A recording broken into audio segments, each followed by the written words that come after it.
o ponto que a gente vai trabalhar? A gente vai continuar, então, com aquele material que eu já mandei para vocês, que eu disse que eu ainda vou fazer algum pequeno ajuste do ponto de vista, não que tenha alguma coisa errada, vou fazer um ajuste só de talvez de escrita, escrever de uma outra maneira que talvez seja mais palatável para vocês, tá? Vou fazer alguns pequenos ajustes ali na parte do modelo TCP/IP, especificamente. Mas vamos lá. O que falta a gente ver acerca desse assunto de redes, então? Tá faltando a gente aprender agora os protocolos em si. No fundo, o que mais costuma cair na maioria dos concursos públicos quando tem o assunto de redes são questões vinculadas a protocolos, ok? Então a maioria das questões tange assunto acerca de protocolos. A questão é, para você entender os protocolos propriamente dito, eu acho que seria muito, sei lá, estranho, eu acho que não faz sentido nenhum, de percepção minha como aluno, não faria muito sentido eu simplesmente jogar para vocês, ó, o protocolo é esse, faz isso e tal, tá em tal camada. Mas você fala, mas que camada? Do que ele tá falando? O que acontece? Do que? Não tô entendendo nada. Então ficaria um negócio muito jogado, muito aleatório, e eu acho que prejudicaria o entendimento de vocês, né? E um ponto que muita gente deixa de lado. Eu falo isso com professores no geral, por isso que a gente faz questão de ter um ponto que é um grande diferencial. A gente se preocupa com o quão palatável é a disciplina. Eu digo sempre, a minha função como professor não é só ensinar o conteúdo a vocês. É pegar uma disciplina que 90%, se não mais, das pessoas têm uma aversão gigantesca de falar, putz, eu odeio informática, e esse odiar informática faz você ter uma aversão tão grande que você deixa de estudar a disciplina. Você fala, eu não vou estudar porque eu não gosto da disciplina, porque não me sinto bem fazendo nada dela, eu não entendo nada, então essa disciplina que se exploda. Aí a pessoa vai na prova, cai a prova, né? Tem informática, ela tem um desempenho mal. Isso prejudica o estudo dela daquela disciplina. Minha função aqui, ou o que eu tento, né, dentro do possível, é fazer com que essa disciplina seja um pouco mais palatável, é despertar o interesse de vocês quando há a possibilidade de despertar o interesse de vocês. Em alguns assuntos não tem nem como. Como é que eu vou despertar interesse para vocês acerca de atalhos do Windows? Atalho do Word? Não dá. Mas esse assunto de redes é um assunto no qual eu consigo trabalhar um pouco mais essa curiosidade de vocês, e essa curiosidade é fundamental para que você olhe essa disciplina de uma outra maneira. É para que ela se torne um pouco mais, como eu disse, palatável, como seja você ter um pouco mais de, ou melhor, um pouco menos de asco ao estudar essa disciplina. Isso tem um efeito de uma bola de neve lá na frente, que a maioria das pessoas, os demais professores, né, que eu já encontrei mundo afora, não se preocupam com esse ponto. Vocês estão entendendo? Tem tudo um porquê da gente trabalhar dessa maneira. Então vamos lá. Como a gente estava trabalhando aqui nessa parte de informática, onde eu estava explicando para vocês a parte de redes de computadores, afinal de contas, como uma máquina consegue se comunicar com outra? A gente faz isso hoje todo dia. Vocês estão o tempo inteiro com os celulares na mão. Vocês estão nesse exato momento utilizando um computador ou um celular para assistir minha aula. E como que a coisa acontece? Como eu disse, essa ideia, né, do assunto de redes, nós estamos vendo o mínimo do mínimo do mínimo para que as ideias fechem, que você consiga ter um entendimento genérico, mas um entendimento que está aqui completinho de como as coisas vão funcionar. Então, depois que a gente passou as aulas anteriores, né, os demais blocos onde eu expliquei outras coisas que eram necessárias para a gente chegar até aqui, agora a gente vai dar continuidade aos protocolos propriamente ditos. Então, vamos lá. O que é isso aqui? O que são os protocolos? Vamos só retomar brevemente que o protocolo é um conjunto de regras, de normas que têm que ser seguidas, né, que vão permitir que essas máquinas conversem entre si. Como eu expliquei para vocês, é a linguagem que elas vão utilizar, grosso modo. Entenda não a linguagem per si, porque você tem linguagem dita, propriamente dita de programação e etc. Mas entenda que é a regra utilizada. É como eu expliquei para vocês, né, que, por exemplo, países que falam língua portuguesa, como o Brasil, Angola e por aí vai, né, Moçambique, Portugal, existe aí, então, uma regra de como a língua portuguesa funciona para fazer com que a gente consiga comunicar entre si. Não é assim que funciona? Então os computadores têm essas regras que permitem eles conversar entre si. Então a gente vai começar a trabalhar aqui, como é de costume. Não é tão comum a gente trabalhar nesse momento em protocolos do que seria lá na camada de enlace, tá? Dependendo de qual modelo você está observando. Se é um modelo TCP/IP híbrido, que é esse que representa a camada de enlace, né, que é dividida em enlace física, ou um modelo TCP/IP de referência com 4 camadas, no qual você tem aquela camada mais baixa, sendo a interface de rede ou acesso ao meio, né, que é nada mais que a junção de física e de enlace.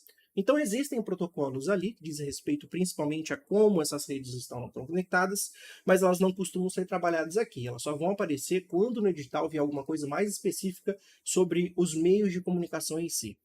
Detalhes mais específicos sobre Bluetooth, sobre Wi-Fi, sobre Ethernet, sobre cabos, tá? Sinais utilizados para Wi-Fi. Então a gente tem um detalhamento muito maior nessas camadas. Como de costume, então, a gente vai começar ali na camada de rede ou de internet. Então é aí que entra um protocolo, tá? Deixa eu colocar aqui protocolos de rede.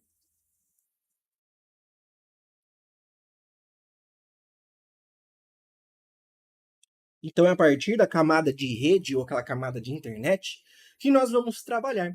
Esses protocolos de rede nós não veremos todos. Entenda que existe um monte de protocolo, um monte mesmo. Mas a gente só vai dar uma olhada naqueles que são mais importantes para o funcionamento básico da rede e aqueles que, obviamente, costumam cair mais em prova. Então vamos lá, com qual protocolo nós iremos começar? Com o protocolo IP. O protocolo IP, inclusive, é um daqueles que dão nome àquela pilha de protocolos TCP/IP, né? Que é o conjunto de protocolos, como eu expliquei para vocês, que é a regra de como a internet, né, qualquer rede, na verdade, de computadores, funciona. Então, o que é o IP? O IP, ele vem do Internet Protocol, ok? Então, protocolo de internet. É isso que significa IP. Protocolo de internet. Então, a grosso modo, e a coisa que vocês não podem esquecer por nada nessa vida, é que o protocolo IP tem como a principal função, ou aquela que é mais destacada no seu funcionamento, a identificação de dispositivos em uma rede. Então, ele vai servir, a grosso modo, como um identificador.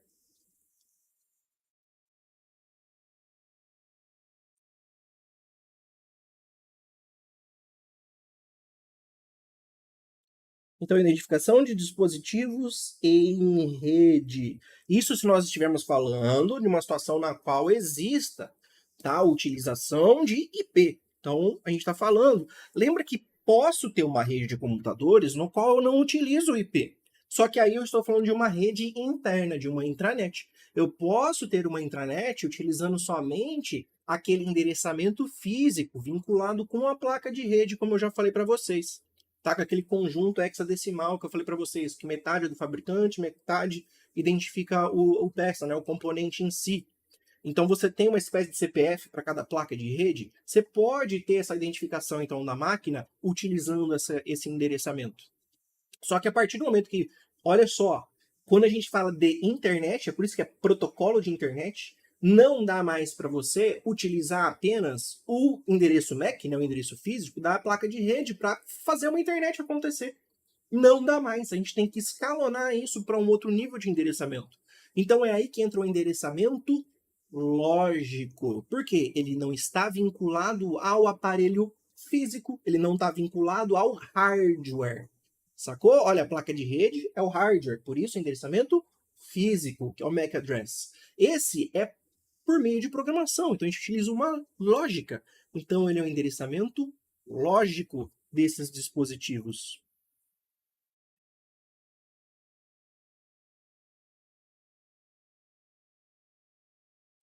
Sacou? Tá fazendo sentido? Então é um endereçamento lógico que nós temos aqui nesse primeiro momento que nós estamos falando. Então, tá fazendo sentido? Fazendo um extra, que nesse momento vocês não precisam se preocupar de maneira aprofundada, mas tem umas características do IP que são importantes e não frita muito, tá? Como eu disse, para chegar nesse ponto eu precisaria ir muito além para explicar de uma maneira bem aprofundada, mas eu não vou, eu vou deixar no raso, mas são informações importantes. O endereço IP ele é considerado um protocolo sem conexão. Só guarda isso nesse momento, depois vai fazer mais sentido quando eu explicar os outros, tá? E não confiável.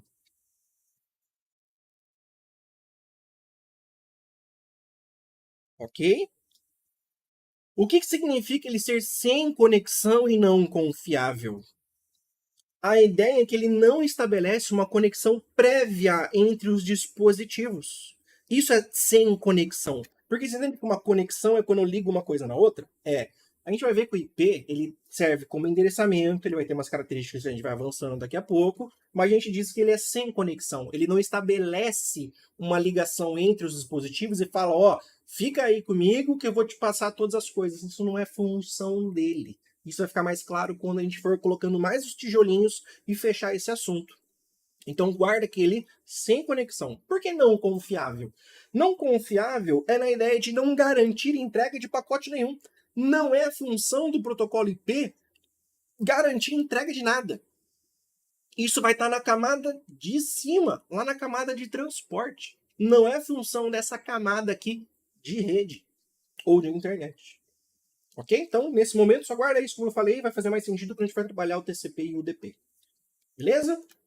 Então, o ponto aqui, ó, também é o roteamento das informações.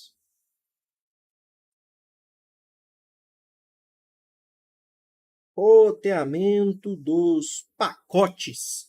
Lembra que roteamento está vinculado com rota, caminho. Então, esse querido protocolo vai ser utilizado para... Lembra que eu falei para vocês, né, anteriormente? Eu tenho os endereços do ponto A e do ponto B, da onde eu estou saindo para onde eu quero ir. E aí, pensa hoje em dia, usando o Google Maps, o Waze, o que quer que seja, você liga o GPS e fala, me trace uma rota para eu chegar do ponto A ao ponto B. Então ele vê quais são os caminhos disponíveis, aqueles que são mais interessantes, não tem um tipo de congestionamento, e ele fala, vai por aqui. Se por acaso tiver algum congestionamento, algum tipo de problema ali, ele fala, opa, vamos fazer um desvio, vamos por lá. É exatamente assim que vai acontecer. Então você tem, inclusive, problema no tráfego de dados. Existe uma espécie de congestionamento. Não que exista no sentido de um sinal, né? Você está mandando um pulso elétrico, eles ficarem um atrás do outro aguardando, e é óbvio que não vai ser assim. Mas eu não tenho que falar aqui para vocês de multiplexação e esquece isso, tá? Eu só quero que vocês entendam que existe problema no tráfego de dados, tá? E nesse ponto, então, esse roteamento vai ser importante para se definir uma melhor rota para esses dados chegarem do ponto A ao ponto B. Afinal de contas, não é? Lembra que eu falei para vocês? O IP em si não vai ser responsável por fazer entrega de nada. Por isso que a gente disse ali, né, que eu falei para vocês, ó, sem conexão e não confiável. Não é tarefa dele fazer isso. Ok? Mas ele vai definir como eu dou o endereço dos dispositivos, eu vou estar tendo o endereço de origem e, eventualmente, o endereço de destino. Se eu tiver vários dispositivos no meio do caminho por qual eu tenho que passar, tudo bem, mas essa é a rota para se chegar de um ponto A ao ponto B. Ainda que no meio do caminho eu tenha vários dispositivos intermediários, isso não vai interferir para esse momento em nada, ok? Então essas são as características que vocês têm que se lembrar. Eu vou estar falando do endereçamento, então. O IP vai utilizar um sistema de endereçamento, tá? Esse endereço lógico aqui vai ser de duas formas, que a gente vai ver daqui a pouquinho, tá? Eu vou ter um IPv4 ou ainda o IPv6, tá? São dois tipos de endereçamentos que podem ser utilizados aqui. Então, IPv4 e IPv6. Vamos ver as características deles. Mais importante, lembrar do roteamento, que eu acabei de explicar para vocês. Outra função do protocolo IP é fazer uma certa fragmentação e remontagem. Ainda que de maneira bem específica. Só guarde isso aqui, tá?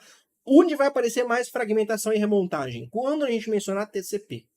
Mas o IP ainda é capaz de fazer isso quando a gente está falando de pacotes específicos, tá? Guarda que isso é uma característica dele, ainda que ela não seja geralmente a característica que vai definir ele.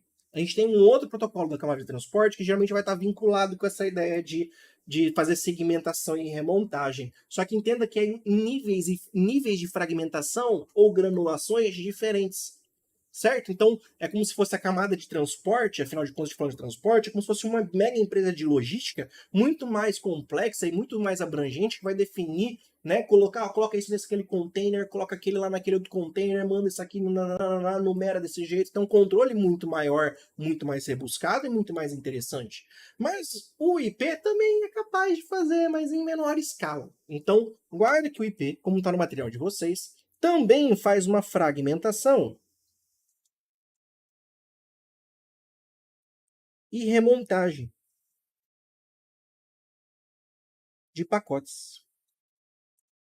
Isso aqui está vinculado, quando a gente está falando, tá, de pegar esses pacotes maiores e fragmentar ele em pacotes menores, quando necessário, para se ajustar aos limites de um tamanho que a gente dá o nome de MTU, que vem de Maximum Transmission Unit, unidade de transmissão máxima. Então é porque eu não tenho como transmitir mais do que essa quantidade por vez. Quando isso for necessário, então o protocolo IP irá fazer esses pequenos ajustes em redes intermediárias, ok?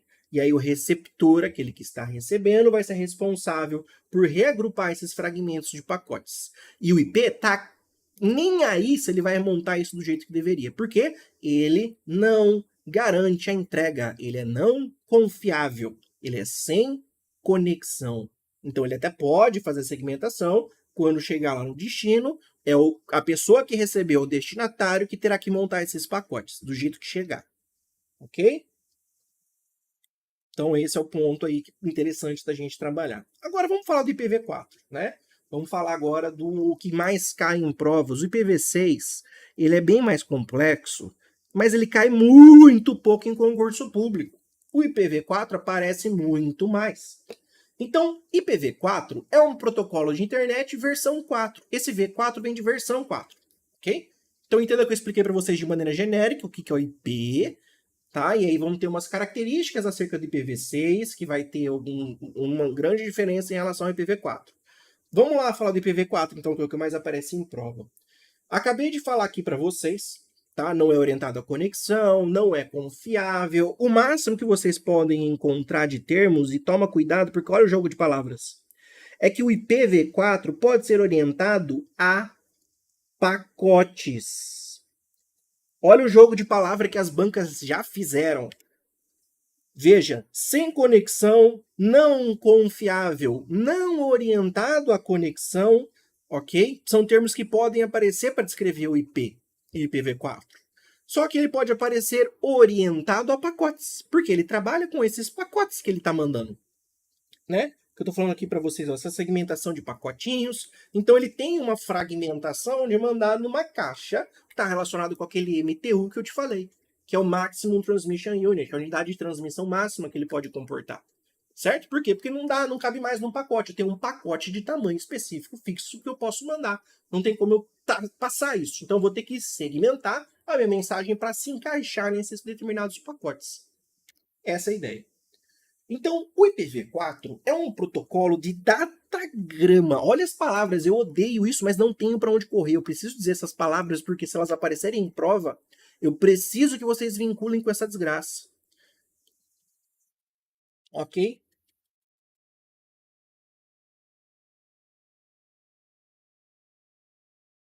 Datagrama. Datagrama é o termo que é utilizado para, a grosso modo, não é exatamente a mesma coisa que pacote, mas é a unidade com que ele trabalha. A gente dá o nome de datagrama. Esse nome vai aparecer de novo em outro momento, tá? Ele é um serviço de entrega best effort, que a gente diz. O que significa esse best effort? Ele não vai ter controle de erro, nem controle de fluxo. Como eu falei para vocês, ele não é confiável, ele não garante a entrega. Ele não gerencia o fluxo de dados, não garante a entrega dos pacotes. Mas ele faz o melhor que ele pode para entregar da maneira que ele pode. Esse é o termo de best effort, ok? Mas ele não tem correção de nada, não tem controle de fluxo. Tá? Ou no máximo ele vai ter detecção de erro em cabeçalho, mas whatever, não importa aqui. Ok? Então esse é o ponto. Ele pressupõe essa falta de confiabilidade né? Ele vai fazer o máximo para levar esses pacotes até o destino, mas ele não dá garantia nenhuma. Ele fala, olha, eu vou fazer o melhor que eu posso, mas eu não dou garantia. Tudo bem? E existem outros protocolos que irão justamente trabalhar para suplementar essa falha. Beleza? Então esse é o ponto aí que a gente está trabalhando. Cada datagrama ou cada pacote é trabalhado de forma independente.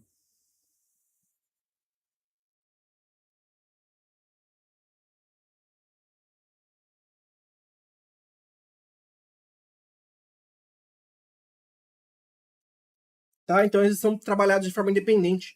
A característica dele ser trabalhado de forma independente já entrega para mim e está vinculado com a ideia dele não ser confiável e de não garantir entrega. Eu mando o pacote 1, que na verdade a gente não vai ser nem numerado, né? Porque a gente não vai ter uma sequência definida justamente para você ter um controle desse fluxo. Mas só por efeito didático, eu mando o primeiro pacote, depois eu mando o segundo, depois eu mando o terceiro. Se você pegar o primeiro pacote, maravilha. Se você perder o segundo pacote, o problema é seu. Se você perder o terceiro pacote, o problema é seu. Recebeu o quarto pacote, maravilha. E assim a gente, né, o protocolo IP segue tocando o barco. Então, o IP não é responsável por nada dessas coisas. Beleza? Esse é o ponto do que, do que eu expliquei para vocês até agora.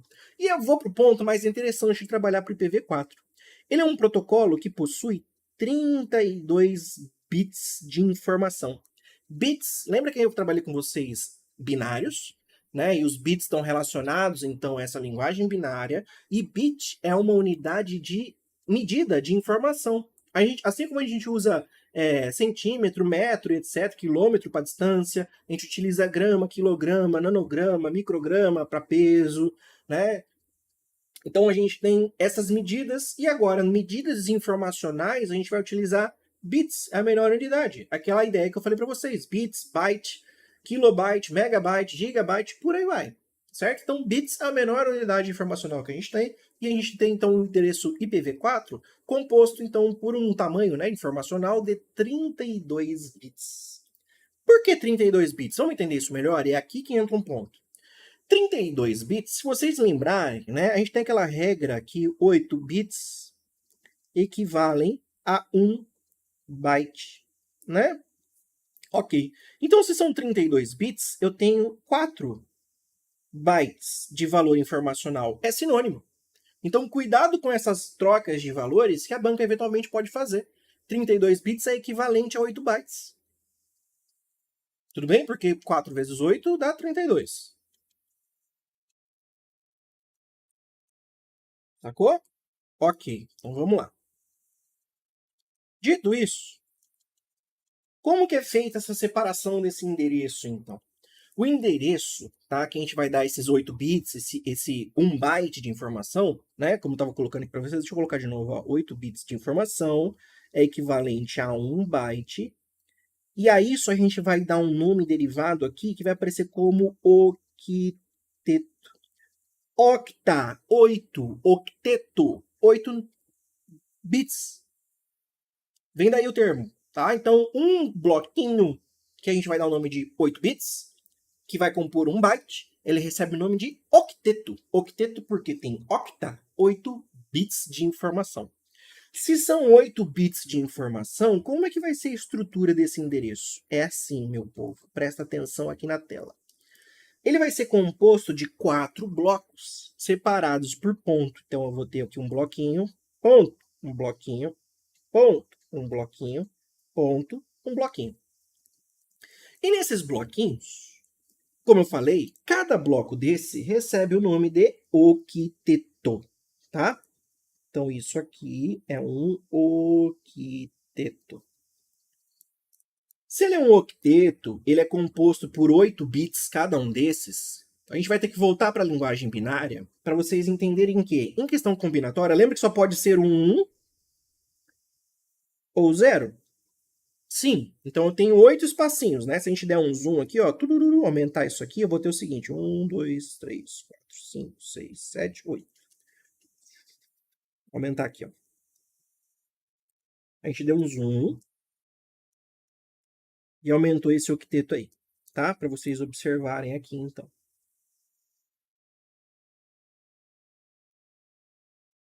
Se eu posso ter aqui uma combinação de 1, 0, 1, 0, 0, 1, 1, 1 e por aí vai, o que vai acontecer? De novo, a gente volta para a ideia da matemática, análise combinatória. Eu tenho duas possibilidades em cada lugar, você concorda? Ou é 1 ou é 0. Como eu tenho 8 espaços, isso aqui é equivalente a 2 elevado à oitava potência, certo? Que dá 256. Então, eu vou ter esses números indo de 0 até 255. Isso é importante, gente. Eu não estou fazendo isso por capricho, eu estou te explicando da onde vem, para consolidar esse conhecimento, para vocês lembrarem dos valores. Tem questão que você consegue ganhar por conta dos valores que eles inserem nas questões. Então não pode aparecer nessas casinhas, nesses octetos, nenhum valor acima de 255. Então isso significa que o endereço IP vai ser composto em, por exemplo, 192.168.0, sei lá, 14. Tá indo cada um desses bloquinhos, vai de 0 até 255. Se a gente for pensar em combinação, como tem 256 possibilidades em cada um dos octetos, ou cada um dos blocos, e são 4 blocos, eu tenho 256 elevado à quarta potência, ou 256 vezes 256 vezes 256 vezes 256. O total de endereços possíveis IPv4, tá? Se a gente for colocar aqui,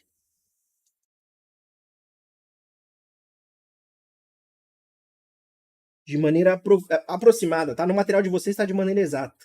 Eu vou ter, a grosso modo, 4,3 bilhões de endereços disponíveis por análise combinatória, indo do 000 até o 255.255.255.255.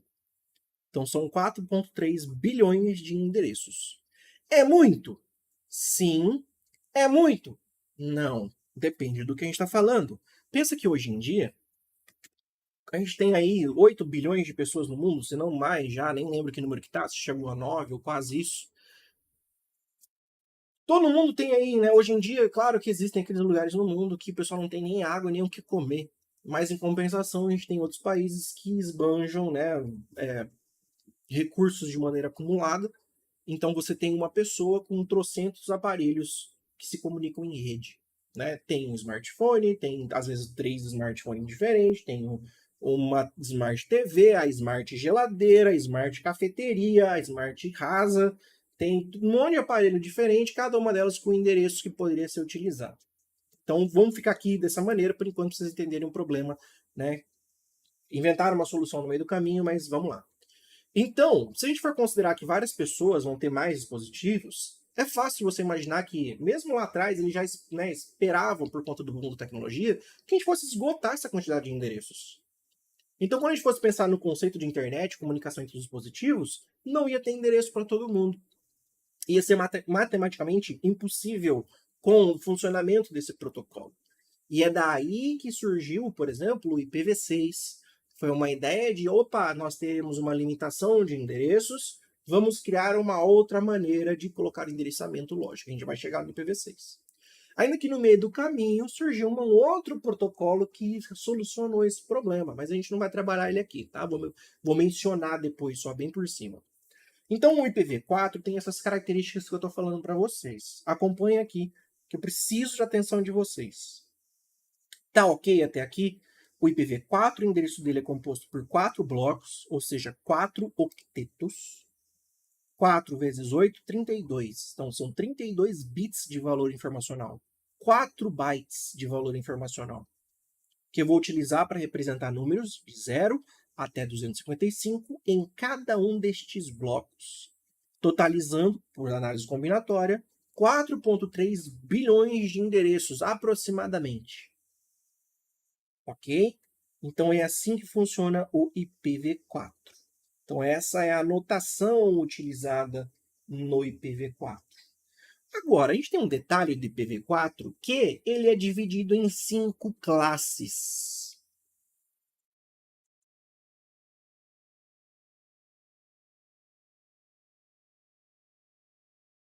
Ok? Então eles vão ser divididos em classes. E aqui a gente vai voltar para binário e matemática mesmo, tá? Não tem para onde correr, gente. Mas eu juro que com calma, paciência, entra na cabeça, tá? Vamos lá. Como que é feita essa divisão de classes? A gente tem a classe... Deixa eu mudar de cor. Cadê? Aqui. A gente tem a classe a classe B, a classe C, a classe D e a classe E. Ok? Como que funciona essa divisão em classes? Quem importa aqui, ó, é definido pelo primeiro octeto. Ou seja, o primeiro bloco. Esse primeiro conjunto de números aqui é que vai definir as classes, tá? É esse primeiro bloco aqui, então, que define a que classe esse endereço pertence. Então, acompanha aqui comigo. Como que é feito isso? E eu juro que é fácil, é lógico o negócio, tá? Só acompanha com calma, que vai fazer sentido aqui para vocês. Tem uma tabela que a gente faz que ajuda a visualizar isso. Então, o primeiro byte... Deixa eu mudar de cor.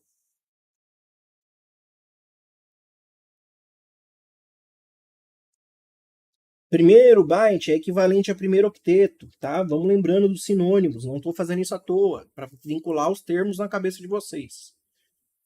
Eu vou começar aqui no A com 0, preenche tudo com 0. E eu vou me importar só com os 4 primeiros bits de valor informacional.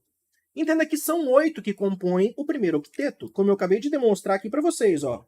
Tá? Eu tenho aqui, ó, não coloquei um número aqui embaixo que representa 192, tá? Mas é só como exemplo isso aqui. Se fosse colocar 192, seria... Vou fazer o ajuste. 192 seria... 64 em 2. Pronto, aí ajustei, tá? Então, olha só. Esse primeiro que eu vou ter aqui, só os 4 primeiros bits que me importam. 0, 0, 0. Guarda essa tabela que o assunto entra. Depois, no B, eu vou colocar um 1 aqui no início. Ó. 1, 0, 0, 0. No C, eu vou colocar 1, 1, 0, 0. No D, 1, 1, 1, 0. E no E, todo mundo com 1. Até aqui fácil, né? A escadinha? A escadinha é fácil de pegar a ideia, não é? A, B, C, D e E é em ordem alfabética. E aí eu vou fazer a escadinha em ordem. Começa tudo com 0, depois o B tem 1 no início, o C tem 2 uns, o D tem 3 e o E tem 4. O que isso vai influenciar? Lembra que nessa questão aqui dos binários, que eu estou demonstrando para vocês, aqui, ó, vocês lembram, meus pequenos padawans, meus pequenos pôneis, meus gafanhotos, que tudo isso funciona na base 2, os valores aqui embaixo, é tudo 2, 2, 2, e o que mudava era a potência deles. 2 elevado a 0, 2 elevado a 1, 2 elevado ao quadrado, ao cubo, a quarta, a quinta, a sexta e a sétima potência. Não era assim que funcionava? Era. Então, para calcular os endereços IP, como a gente vai trabalhar só com os 4 primeiros bits da esquerda para a direita, eu não preciso me preocupar com esses daqui da direita. Eu vou fazer uma divisão. Então, eu preciso lembrar desses valores aqui, ó. 128, 64, 32, 16. Só esses que eu vou utilizar. Apenas. Então, quando eu venho para cá, é esses valores que vão definir onde começa cada uma das classes. Então, vamos lá. Vou colocar aqui, ó, início.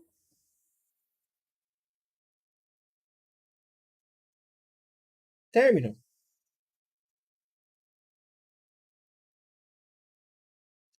O de classe A começa onde? É tudo zero. Então, é 0 vezes 128, mais 0 vezes 64, mais 0 vezes 32, mais 0 vezes 16. 0 vezes alguma coisa é 0. Então, um monte de zero somado com 0 dá 0.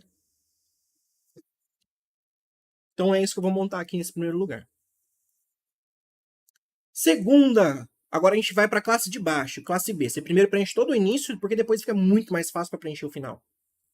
Olha só, O de classe B começa em qual lugar? O de classe B tem um 1 ali no início, não é? E esse primeiro 1 vale quanto? 128. É o 2 elevado à sétima. Então eu tenho 128 mais 0, mais 0, mais 0. Então, nesse ponto, eu preencho com 128.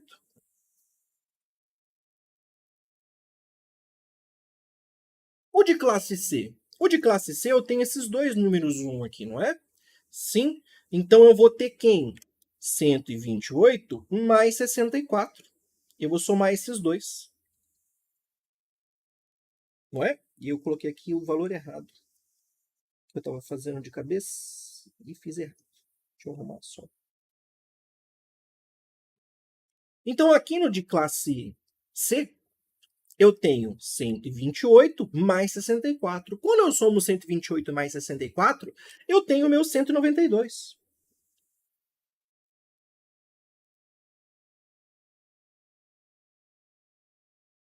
E o de classe D? Bom, eu vou ter que pegar isso aqui, ó. Pensa, 128 mais 64 mais 32. 128 mais 64 mais 32. Eu sei que esses dois juntos aqui, ó, 128 mais 64 é 192. Então eu tenho que somar mais 32. Vai me dar quanto? 224.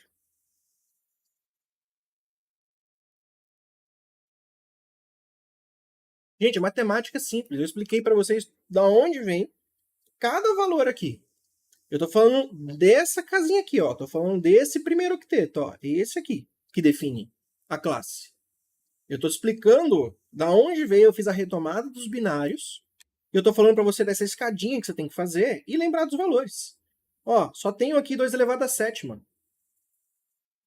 128. Aqui é 128 mais 64, 192. Depois, se você quiser, é a mesma coisa que pegar o 192, que esses dois números aqui, você concorda? Ó, é igual. E eu vou estar somando com um de trás, que é 32, dá 224. Depois, eu vou pegar esse 224 e somar com quem? Com 16 que tem aqui. Então, 224 mais 16 dá 240. Então, eu tenho o início de cada uma das classes.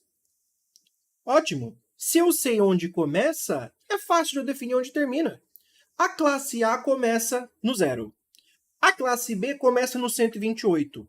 Não tem um ponto de intersecção entre elas. Não vai ter. Então, onde começa uma, onde termina, começa a outra. Não tem intersecção.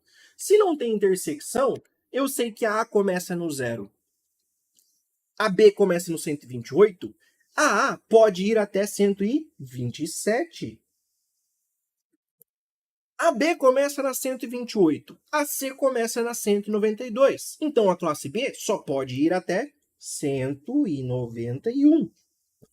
A classe C começa na 192 e vai até onde? 223, porque a classe D começa na 224. A classe D vai do 224 até o 239, porque na 240 eu começo a classe E. E qual é o valor máximo que eu posso ter? É de 0 até 255. Então, eu defini aqui os intervalos que me definem as classes. São essas as 5 classes do endereço IPv4, definido, então, pelo primeiro octeto.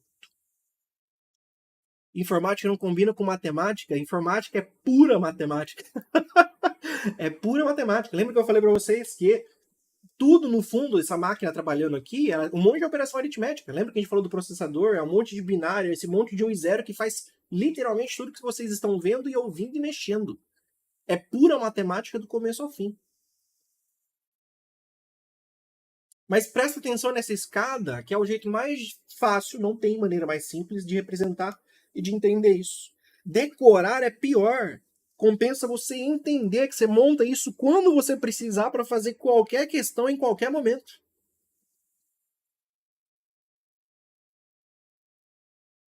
Então essas são as classes definidas. O que vem depois? Não me interessa.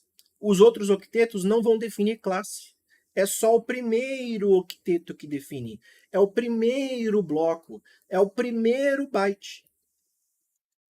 Então, se aparecesse uma questão assim, ó, o endereço, presta atenção, o endereço 127 15.14.200 pertence a qual classe? Classe A, B, C ou D? Esse endereço aqui. Em qual intervalo ele se encontra? É esse aqui, ó. Onde que ele está? Olha aqui nessa tabela que eu fiz. Onde que ele se encontra? 127? Opa, aqui na classe A. Aí você ganha a questão.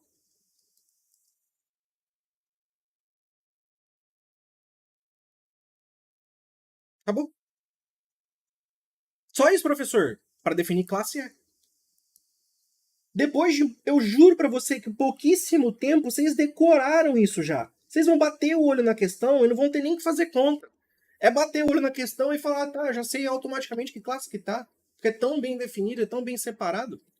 É muito intuitivo, bateu dúvida, não tem problema. Monta a tabelinha, monta a escada, que eu acabei de mostrar aqui para vocês. Monta a escadinha da A, B, C, D e E. Começa 0, 0, 0, 0. Põe ali 1, 0, 0, 0. 1, 1, 0, 0. 1, 1, 1, 0. 1, 1, 1, 1. Faz a escadinha do A, B, C, D e E. Lembra dos valores ali do binário e achou. Acabou, não tem erro. Agora, a gente terminou de falar tudo do DPV4? Não, tem um extra. Claro que tem um extra. Esses endereços definem as classes. E eu vou fazer um extra, uma observação, para essas duas classes aqui. Preste atenção que tem um extra. A classe D e E são reservadas. Elas não são utilizadas na prática. Ok? Então, guarda mais uma vez. Classe D e E são reservadas.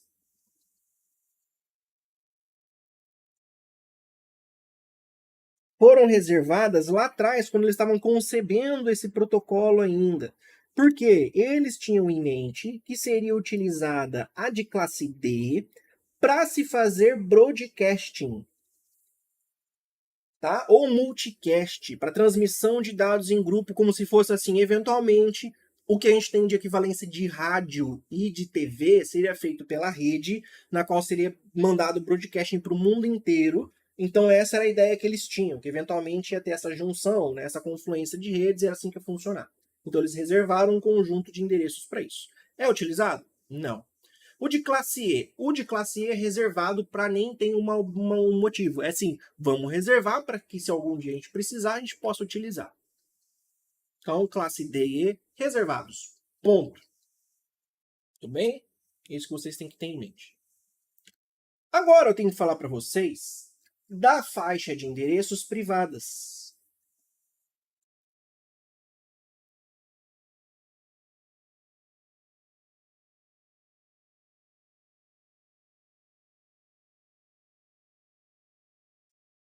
O que seria isso? Faixa de endereço privada do IPv4 é quando a gente está falando. Lembra qual que era o nome daquela rede? Né? A gente tem internet, intranet e extranet. Qual que era aquela vinculada com algo privado, fechado, restrito, circunscrito aos limites físicos de uma organização ou de um prédio? Era a intranet. As coisas vão começar a juntar aqui. Então, significa que essas redes podem se utilizar de uma faixa de endereço IP privada, na qual eu vou poder utilizar internamente em uma rede e não ter conflito com a rede ao lado. Por quê? Volta para aquela ideia que eu falei. A totalidade de endereços possíveis IPv4 é de 4,3 bilhões. A gente estouraria relativamente fácil esse valor. Ainda mais se a gente considerar que classe D e E são reservadas, né? Que a gente não faz uso delas. Então, seria muito fácil de estourar. Já imaginou? O seu celular teria um endereço IP para se comunicar com a internet. O seu computador teria um endereço IP diferente para se comunicar com a internet. O seu Smart TV teria o IP próprio dela, público, para conversar com a internet. Então, cada dispositivo teria um IP público. Aí estouraria mais fácil ainda. Então, já como uma medida preventiva disso, eles falaram, olha, vamos fazer que nessa rede interna, fechada, da sua empresa, da sua casa, que seja, essa intranet. Você pode utilizar endereço IP para essas máquinas aqui ter o endereçamento e utilizar eles para trocar informação. Então significa que na minha casa eu posso ter o mesmo endereço IP nas minhas máquinas do que na casa de vocês. E não haverá conflito. Por quê? Porque esse é um endereço identificador nessa minha intranet.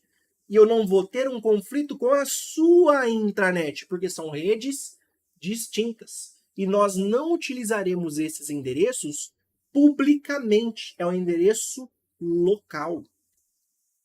Por isso, endereços privados ou faixas privadas de endereço. E quais são essas faixas de endereço privado? É decoreba, tá? Infelizmente.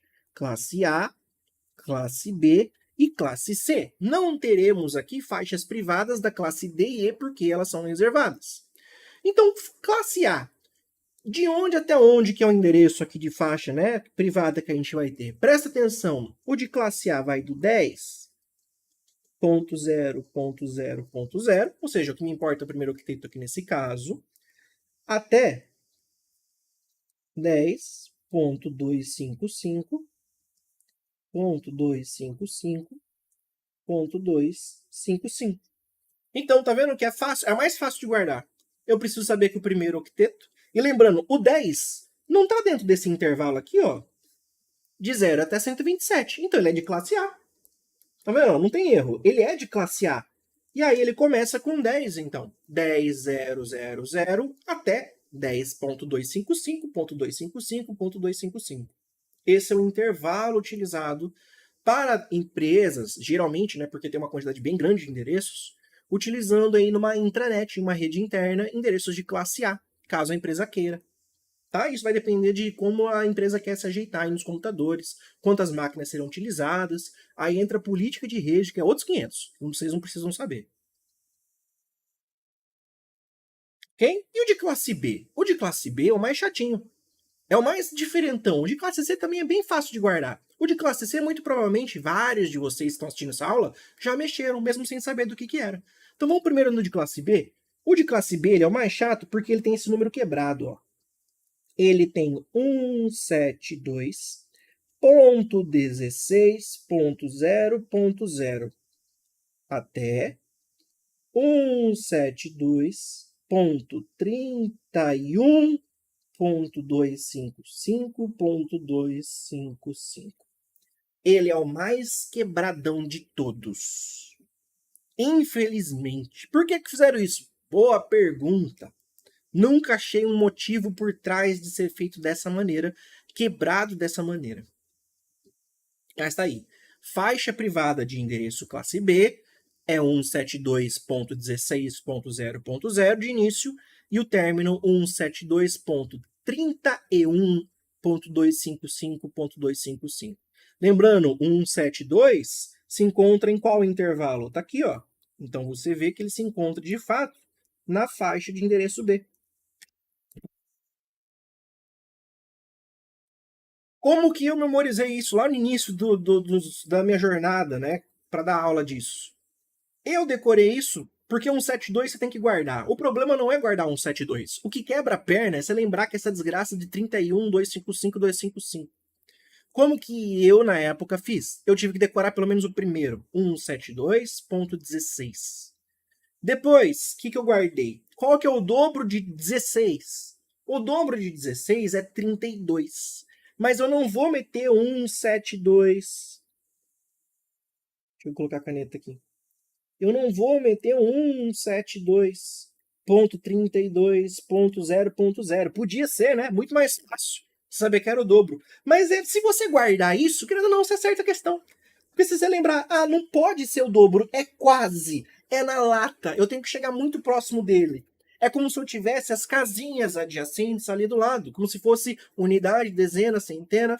Então, um jeito de você fazer isso é, ó, tira um daqui, ó, vem aqui, ó, quase, na trave. Como que ficaria? 172.31.255, que é o valor máximo lá de trás. 255. É como se eu tivesse entre aspas, fazendo assim, ó, não pode ser 32 redondo, então eu faço 31,99. É entre aspas isso. Entenderam a lógica? Eu guardei fazendo isso.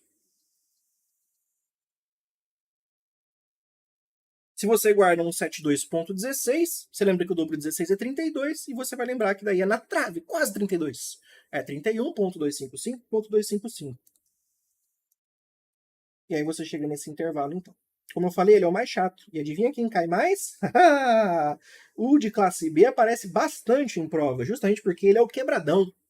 E o de classe C, talvez brigue aí no lugar de aparecer com maior frequência, vai depender do tipo de carga e o tipo de prova, né? Dependendo da prova que você for fazer, talvez você encontre mais de nível C, dependendo do nível que você for fazer, vai encontrar mais de classe B. De classe A cai menos, porque é muito óbvio, é muito fácil. É 10, 0, 0, 0, 10, 2, 5, 5 em todos os outros lugares.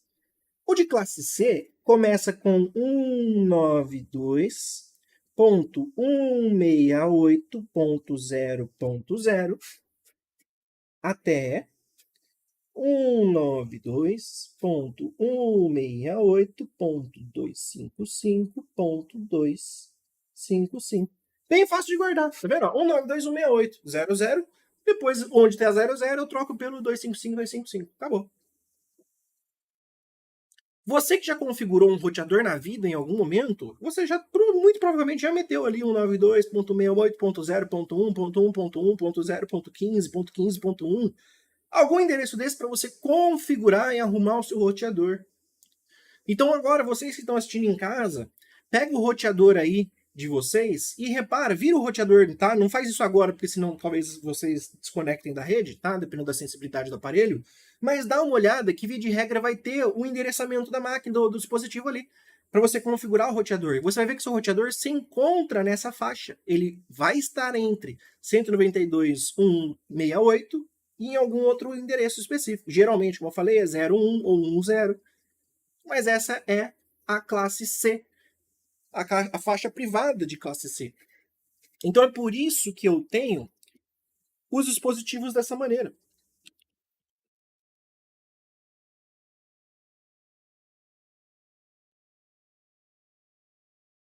Quer ver? Deixa eu ver se eu consigo mostrar um negócio aqui para vocês.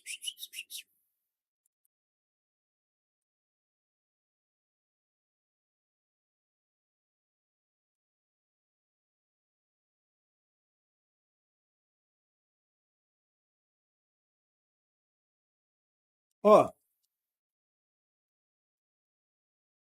deixa eu jogar aqui para outra tela. Olha que endereço.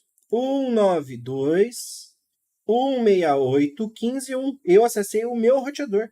Não tem problema nenhum mostrar essas informações aqui para vocês, tá? Tá vendo? Ó, acessei o meu roteador. Não tô acessando ele para ver mais informações nem nada. Mas tá aqui, ó, 192, no meu caso, ponto 15.1. E aí entenda que é uma faixa privada, que você pode ter um aparelho igual esse, né? Não estou fazendo propaganda de ninguém aqui, porque eu queria mostrar, que pode ser o mesmo endereço. Por quê? Essa é a ideia de faixa de endereço privado, para não dar conflito. Então, na minha casa, eu tenho esses dispositivos organizados, 192.168.0.1, ponto 0.2, ponto 0.3, ponto 0.4, e por aí vai. E na casa de vocês, vocês podem utilizar esses mesmos endereços sem ter conflito. Por isso, uma faixa privada de endereços. Sacou? Tá fazendo um pouco mais de sentido? Tá juntando um pouco mais as pecinhas? É isso que eu queria que vocês entendessem nesse momento. Então, esse é o funcionamento, a grosso modo, ou melhor, vocês têm que saber de PV4. Parece bastante coisa, mas eu juro que depois que vocês fizerem algumas questões acerca disso, acostumarem com os valores, vocês vão estar batendo o olho e fazendo essas coisas assim, ó, fácil, fácil. Depois que você acostuma um pouquinho com isso aqui, ó, vai tranquilaço. E vocês vão olhar daqui a algum tempo pro passado e falar, putz, eu lembro quando eu olhei isso aqui, achei a coisa mais absurda do mundo. Hoje eu bato o olho e eu sei de cabeça fazer essas questões. Mas tem que estudar, claro. Mas eu prometo que vai tranquilo. Aí eu fiz uma menção para vocês, né, tá no material, explicando como que também fugiram da ideia de você ter uma limitação de endereços, né? Já que a gente pensa em endereços públicos. Se essa aqui que eu estou mostrando é a faixa de endereços privados, só para ficar claro, os que não se encontram nessa faixa são definidos como endereços públicos. Lembra que internet é considerada pública? É por isso. Por conta desses endereços utilizados na internet. Afinal de contas, estamos falando de um protocolo que tem o nome, protocolo de internet. Então, esses endereços que não se encontram nessa faixa são os públicos utilizados no mundo afora para a identificação dos dispositivos. Significa que publicamente não posso utilizar o endereço 192.168.1.1, não posso, porque isso é exclusivo para uma faixa privada. Ok? Tudo bem? Agora vamos brevemente passar pelo IPv6, que o IPv6, o que costuma cair em prova, é algo mais simplório. Ele tem muito mais coisas que poderiam ser ditas, eles têm muito mais detalhes, porque afinal de contas é o protocolo versão 6, mas aqui eu vou trazer para vocês o que costuma cair. Então, IPv6. O IPv6, Protocolo de Internet versão 6, é a versão mais recente que a gente vai ter, foi feito inicialmente para a substituição do IPv4, por conta daquela limitação de número de endereços. E o endereço IPv6, ele tem uma quantidade de bits diferente. Ele possui 128 bits de valor informacional. Ok? Então ele possui 128 bits de valor informacional, em comparação com os 32 bits do endereço IPv4. Esses números são importantes pra caramba, cai muito em prova essas decoreba. Ah, o IPv6 tem quantos bits? 128. O IPv4 tem quantos bits? 32. E como é que funcionam, então, aqui esses endereços, tá? Ele vai ter algumas características que eu vou colocar depois para vocês, tá? Autoconfiguração de endereço, a segurança dele integrada é muito maior, vai ter suporte nativo a multicache, que era aquela coisa reservada para as classes D e E, ele já vai ter isso inerente a qualquer tipo de endereço desde que você configure, vai ter melhoria de qualidade de serviço, tá? Não tem a necessidade mais de utilizar o NAT, que é justamente uma maneira que eles encontraram para burlar essa limitação de endereços.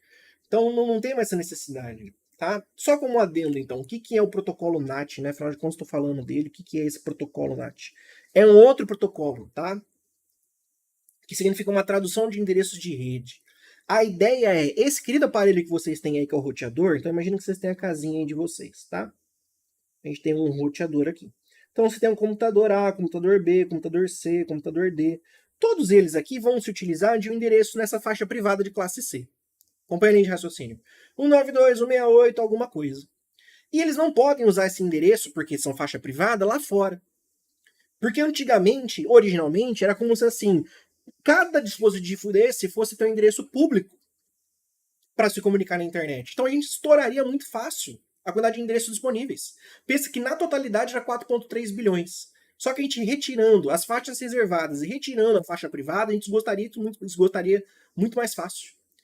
Então, para não dar conflito de endereços, qual foi a solução? Utilize aqui um protocolo que faz o seguinte: todo mundo aqui internamente vai utilizar essas faixas de endereço privada e a gente põe um endereço de IP público no roteador, que pode aparecer com o termo de gateway ou portão. Por que portão? Porque é o que permite você trocar a informação, né, do meio interno para a parte externa. A intranet com o resto do mundo, vulgo internet. A intranet com a internet. Então esse portãozão recebe um endereço público, que permite então que todos os dispositivos nessa rede interna utilizem o mesmo IP público para comunicação. Então eles utilizam o mesmo IP público para que sejam capazes de chegar nessa empresa. Nessa casa, onde quer que seja. Aí, se eu for explicar para vocês mais detalhes, eu não gostaria de fazer isso nessa aula, tá? Tipo, como é que depois a máquina sabe, então, né? Se elas estão com uma saída com IP público, um único IP público, isso vai para um servidor com esse endereço de requisição. Quando o servidor vai responder, ele vai responder para esse endereço público, que é dessa casa, dessa empresa, que tem esse monte de dispositivo interno. Tá, uma vez que chega então ali dentro, como é que esse dispositivo vai saber para qual máquina ele tem que mandar? Imagina que existem centenas ali dentro. Já afinal de contas, foi traduzido para um único endereço público. E aí é que existem outros protocolos, como o ARP e HARP, para fazer uma vinculação de um IP público, ou perdão, de um IP privado dentro dessa rede, como a gente está vendo, com o MAC address. Então existe um funcionamento bem interessante, mas não vou trabalhar isso nessa hora, tá? Se a gente for trombar eventualmente em questão, eu prefiro explicar na questão mais rapidinho. Mas entenda que tem todo um porquê de as coisas funcionarem dessa maneira. Mas o NAT eu vou explicar aqui, porque o NAT foi meio que quem solucionou, então a solução solucionou o problema inerente ao IPv4 da limitação de endereços. Ok? Que o IPv6 surge depois e resolve esse problema. Então não precisaria mais da NAT, né? Que a gente fala assim, o NAT, o protocolo NAT, né, que vem de Network Address Translation, tá? Tradução de endereços de rede, não teria mais necessidade de utilizar. Então vamos voltar para o IPv6? Vamos voltar para o IPv6. O IPv6, então, tem 128 bits, muito maior volume informacional, ok? Ele acomoda um número que eu tive que pesquisar como é que se diz, porque a gente não está acostumado. Geralmente a gente fala, bilhão, trilhão, quadrilhão, quintilhão, e depois hexilhão, heptilhão, octilhão, e começa a ficar uns números meio cabulosos. A quantidade de endereços disponíveis no IPv6 é equivalente, se são 128 bits, é 2 elevado a 128 de potência. Então você vai sempre duplicando esse número. Isso tem um valor astronômico de aproximadamente 3,4 vezes 10 a 38. 38ª potência. Isso é equivalente ao que, professor? É eu tacar, ou melhor, se eu colocar aqui, ó, se vocês preferirem, tá? É a mesma coisa que eu colocar 34 e meter 37 zeros atrás. Ou, isso aqui ainda pode ser dito como 340, 1 decilhão. Ou melhor, 340 decilhões, né?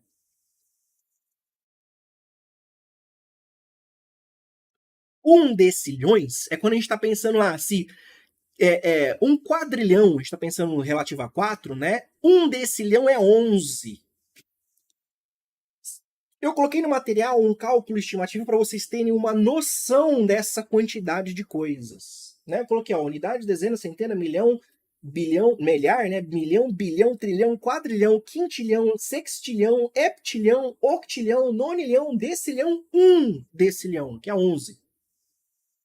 A nossa mente não consegue entender esse número. Vou dar um exemplo.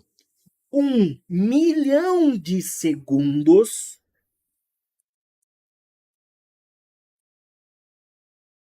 Sabe segundos? 1, 2, 3. Se eu contar 1 milhão de segundos, isso aqui é equivalente a 277 horas, ou aproximadamente 11,57 dias. Bastante, né? 1 milhão de segundos dá 11 dias. Então, se você ficar contando 1 segundo por segundo e fazer isso até 1 milhão, vão se passar 11 dias e meio. Bastante. 1 bilhão de segundos, pensa que a gente está passando uma na escala, hein? Porque, ó, milhão, ok? Ó, isso é 1 milhão. 1 bilhão é fazer vezes 1000. Vou colocar mais 3 zeros aqui. A diferença entre 1 milhão de segundos, que é equivalente a 11 dias, para 1 bilhão de segundos, faz uma diferença que 1 bilhão de segundos é equivalente a, na verdade, aproximadamente, 31 fucking anos. A gente não tem essa diferença, a gente não consegue conceber a escala de milhão e bilhão. A nossa mente não foi selecionada naturalmente para conceber essas quantidades. Isso eu adoraria falar com vocês em outro momento, afinal de contas, lembre-se, sou biólogo, né? O nosso cérebro não evoluiu em um meio para perceber essas coisas. A gente trabalha com o que a gente diz mesocosmo. Não é coisa nem muito grande, nem muito pequena, nem coisa muito rápida, nem coisa muito devagar. Então a gente tem uma limitação de compreensão de ferramenta, não dá. Você olha para isso aqui e fala, mas eu entendo, professor. Não, você não entende. Você vê o número, você entende ela representada matematicamente no papel, mas você não consegue conceber a quantidade. Se você quiser procurar, tem um monte de vídeo dos caras colocando arrozinho representando, ó, cada arroz representa R$1 milhão. O que é um bilionário? Aí você vê uma pilha de arroz gigantesca. E daí você começa a entender, né? E, de novo, problemas inerentes à nossa sociedade de acúmulo de capital. Quando a gente começa a falar de bilionários, né? Não, são valores que não dá para entrar na cabeça. Mas aí eu tô falando ainda de bilhão. Vamos aumentar essa escala? Se agora, passando de 1 bilhão de segundos, eu for para 1 trilhão de segundos, só para a gente descontrair um pouco e fazer vocês voltarem a prestar atenção, isso dá equivalente a 31.709 anos. De 1 bilhão para 1 trilhão de segundos. Acabou aí? Não, porque a gente está do trilhão. Esse valor está lá nos 1 decilhão. Na verdade, né, na casa do 1 decilhão, mas são 340 1 decilhões. 1 decilhão de segundos. E eu fiz essa conta porque eu não encontrei isso em lugar nenhum, eu tive que fazer, tá? 1 decilhão de segundos seria aproximadamente. Eu até coloquei aqui no material, que tem um número que eu não consigo nem colocar aqui para vocês.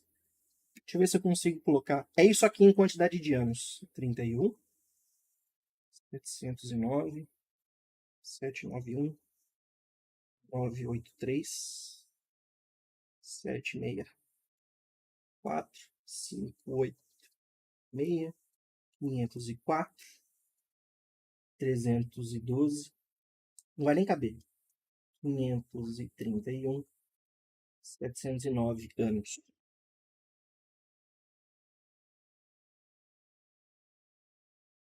Olha isso aí.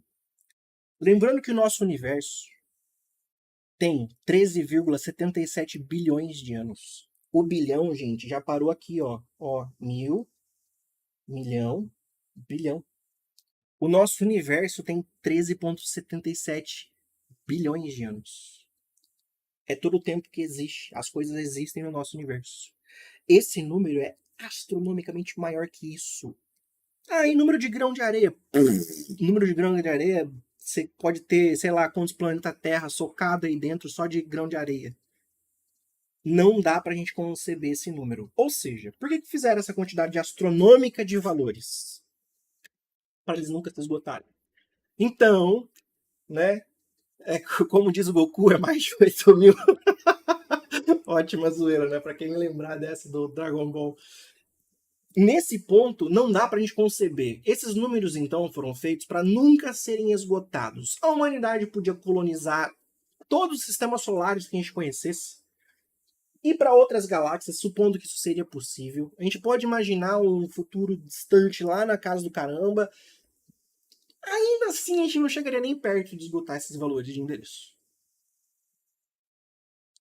É uma quantidade surreal, tá? É uma quantidade absurda, a gente não consegue conceber. E eu ainda fiz questão de colocar no quadrinho do material de vocês, para vocês tentarem, como eu falei, a gente não consegue entender, mas colocando essas dimensões para vocês entenderem quão absurdo isso é.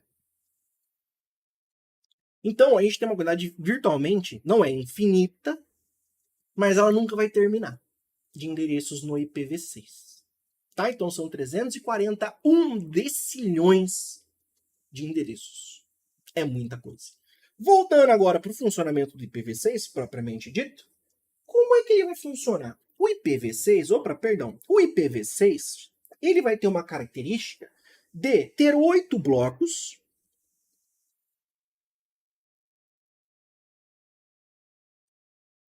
separados por 2 pontos. Então vai ser assim, ó, bloquinho, 2 pontos, bloquinho, 2 pontos, bloquinho, 2 pontos, bloquinho, 2 pontos, e vai. 1, 2, 3, 4, 5, 6, 7, 8. E nesses bloquinhos, nós não vamos chamar de octeto, não vai ter um nome específico que a gente vai chamar aqui. Só que agora nós não estamos mais trabalhando com valores binários. A gente vai utilizar a linguagem hexadecimal. E o que é uma linguagem hexadecimal? Quebra essa palavra. Hexa. Um time que foi hexacampeão, quantas vezes ganhou? 6. Decimal, 10. Ou seja, hexadecimal, se a gente quebrar, é o seguinte, ó. Hexadecimal. Decimal de 0 até 9. Hexa de A até F. Porque a gente tem A, B, C, D, E, F. Conta aqui para mim. Tá? 1, 2, 3, 4, 5, 6. Tudo bem? Então essa é a representação nesses valores aqui. Se a gente for ser mais específico, é como se o A fosse equivalente a 10, tá? Então a gente tem lá 1, 2, 3, 4, 5, 6, 7, 8, 9, e a gente tem esses valores aqui, ó. O A seria equivalente a 10, o B a 11, o C a 12, o D a 13, o E a 14 e o F a 15. Seria essa a equivalência. Tudo bem? Esses são os valores em hexadecimal que são utilizados no IPv6. Tá. Precisa fazer conta? Não, eu só preciso que vocês entendam isso. É só entender qual é a anotação utilizada. E aí eu vou preencher essas casinhas, então, com esses valores. São 4 valores hexadecimais por bloco. Tem alguma regra de só essa letra ou número? Não, eu posso colocar qualquer um deles desde que seja 4. Então eu poderia colocar, exemplo aqui, algo como dos 2001, 0, DB8, 85A, 3, opa, posso colocar isso aqui, 0000, 0000, 8A, 2E, 0370, 7334. Pronto, preenchi um valor. Não tem regra de ser só número ou só essa letra, não tem nada disso. O que vocês têm que saber? Aqui, só uma coisa. Eu vou poder suprimir os zeros à esquerda. Então, presta atenção que eu posso suprimir os zeros à esquerda. Como assim? Eu posso fazer o equivalente a isso aqui, ó. 201, tá? Supressão de zeros à esquerda. Deixa eu colocar em vermelho.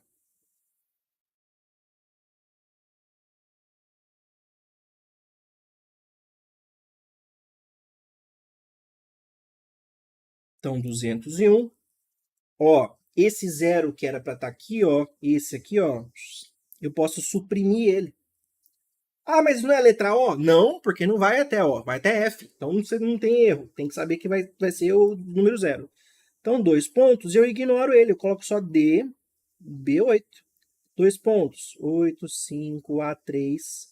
E aí eu vou mostrar para vocês, né, os números aqui, ó. Tá vendo que eu tenho esses zeros aqui, ó. Vamos colocar todos os zeros à esquerda, ó. Eu posso suprimir eles. Eu posso ignorar eles, a grosso modo, né? E aí eu faço isso, ó. 0, 0. Opa, colocar em pretinho. 8A, 2E, 370, 7334. Então eu posso suprimir os zeros à esquerda, porque eles não vão influenciar em nada. É igual falar para vocês, né? Uma unidade é uma coisa. Se eu colocar um zero à direita, passou a ser 10. Mas se eu colocar vários zeros à esquerda aqui, continua sendo 10. Então essa é a ideia. Eu posso suprimir esses zeros à esquerda que não vai fazer diferença nenhuma. É a mesma lógica aqui. Certo? Acabou aí? Não, porque eu posso suprimir, além disso, supressão de blocos de zero.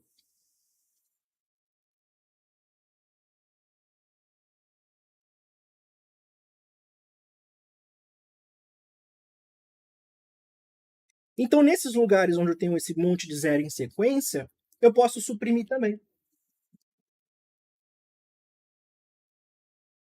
Ok? Então, vou pegar um outro exemplo aqui até para vocês. Deixa eu mudar isso aqui, ó. Vou colocar mais esse aqui, equivalente com um monte de zero, só para ficar mais fácil. Vamos aqui que fosse tudo 0, 0, 0, tá?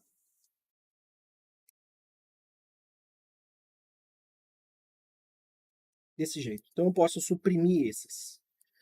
Não há necessidade de colocar esse 0, 0, 0. E eu faço o seguinte. Copio todo o resto. Opa, copio todo o resto. E quando eu chegar naquele conjunto, eu vou suprimir eles. Então, 2001, 2 pontos. Ó, posso suprimir o zero da esquerda ali do mesmo jeito. Tá, ó, não muda. Eu posso suprimir normalmente, como a gente acabou de mostrar para vocês, como eu acabei de mostrar para vocês. Só que aqui agora chegou nesses 3 zeros consecutivos. Eu não preciso representar eles quando forem em sequência. Eu estou terminando a aula daqui a pouco, tá, gente? Vou acabar já já. Então eu posso fazer o seguinte, ó. 2 pontos, 2 pontos. E aí eu faço a anotação em sequência, normal. 370, 7334. Significa que nesse miolo eu teria um monte de zeros. É uma maneira de eu suprimir esses endereços. É uma maneira de eu fazer a representação do IPv6. Preciso saber mais que isso? Honestamente, não. IPv6 não cai quase nunca. Quando cai, são esses conceitos no máximo que vocês vão, e olha lá, trombar, mas eu preciso trazer para vocês para não confundir com algum assunto que eventualmente apareça na questão com foco de IPv4, e eles metem conceitos de IPv6 para confundir vocês. Eu precisava passar isso justamente para vocês, quando trombarem com algo desse tipo, saber diferenciar e falar, ah, isso aqui é IPv6, não tem nada a ver com IPv4. Por isso que eu tive que passar essas noções. Não vou nem explicar, não tem que fazer conta, porque seria maluco, tá? Não tem uma questão que eu encontrei, que não lembro, nesses vários anos, de fazer conta de IPv6. Tá? Porque fazer conta de IPv6 é maluquice. Se binário vocês estão chorando de fazer 2 elevado ao número, no IPv6, por ser hexadecimal, é 16 elevado a 0, 16 elevado a 1, 16 elevado ao quadrado, 16 elevado ao cubo, 16 e por aí vai.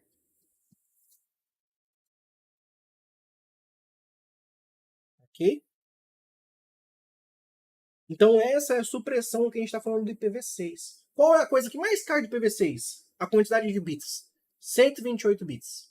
128 bits para compor IPv6. Em 8 blocos, separados por 2 pontos e utilizando valores hexadecimais. Esse é o principal ponto que vocês, nesse momento, precisam saber do IPv6. É tudo que tem para saber do IPv6? Nem de longe. Mas como eu disse, seria um overkill, né? Seria uma aula inteira só para falar de IPv6 e olha lá. Porque eu teria que fazer uma base para vocês entenderem as outras características deles, e aí é inviável.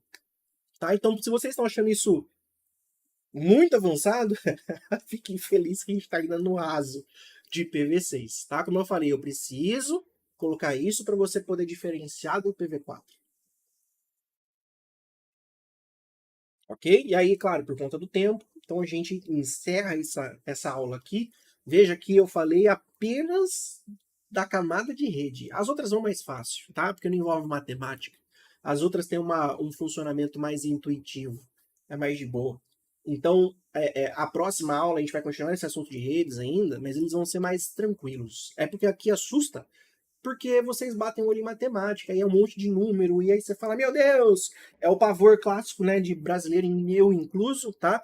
Meu Deus do céu, envolveu o número, não sei mais nada, tá em grego aí pra mim, professor, não sei ler braille, né, traduz isso pra mim, e tipo, calma, galera, né, volta essa aula, assiste de novo, lê o material, a coisa anda. Eventualmente vocês vão trombar com essas questões. E como eu disse, o que eu passei para vocês é explicando para vocês entenderem o porquê do IPv4 ser daquele jeito. Porque, afinal de contas, o IPv4 não tem nem como comparar a frequência de IPv4 e IPv6 em concurso público. Cai muito mais. Só que, como eu disse, vocês precisam bater o olho e, quando a banca for sacana, saber diferenciar. Por quê? Porque se eu não tivesse apresentado IPv6 para vocês, vocês iam olhar aquele monte de número, um monte de coisa e falar, meu Deus, o que é isso do IPv4 que eu nunca vi? E aí você ficar com receio, às vezes marca a alternativa errada. Agora você vai conseguir bater o olho e falar: é IPv6. Tem um número muito maior de bloco, tá usando 2 pontos, tá usando letra. Não tem nem como ser IPv4. Então é só bater o olho na estrutura e falar: não pode ser. A banca poderia ser maldosa de fazer alguma coisa tipo assim, ó, o endereço abaixo, né? Suprimindo o zero. Imagina o cenário, eu faço assim, ó, 0, 192, 0, 168. Aqui vem um monte de zero que eu vou suprimir, tá? 1, 2, 3, 4, 5, 6, 7,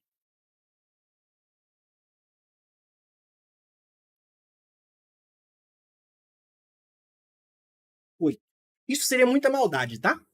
Mas entenda que o elaborador poderia fazer isso. Se fala assim, professor, qual a questão mais arrombada que você pode fazer nesse sentido? Eu faria alguma coisa assim. Não, só pra vocês entenderem, tá?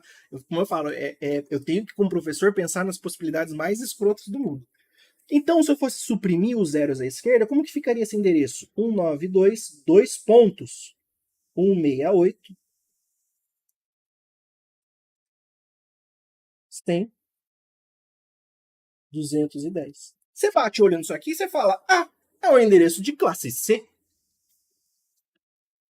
Só que aí você batendo o olho agora, vai saber identificar que dois pontinhos assim, ó, é característica do IPv6.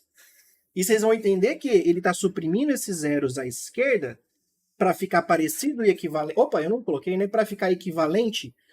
Perdão, né? Vocês estão vendo meu cabelo grisalho aí. Para ficar equivalente a um endereço IPv4, só para sacanear vocês. Onde eu suprimi esse monte de zero aqui, ó. Então poderia ficar 192, dois pontos, 168, dois pontos, 100, dois pontos, 210. Vocês entenderam?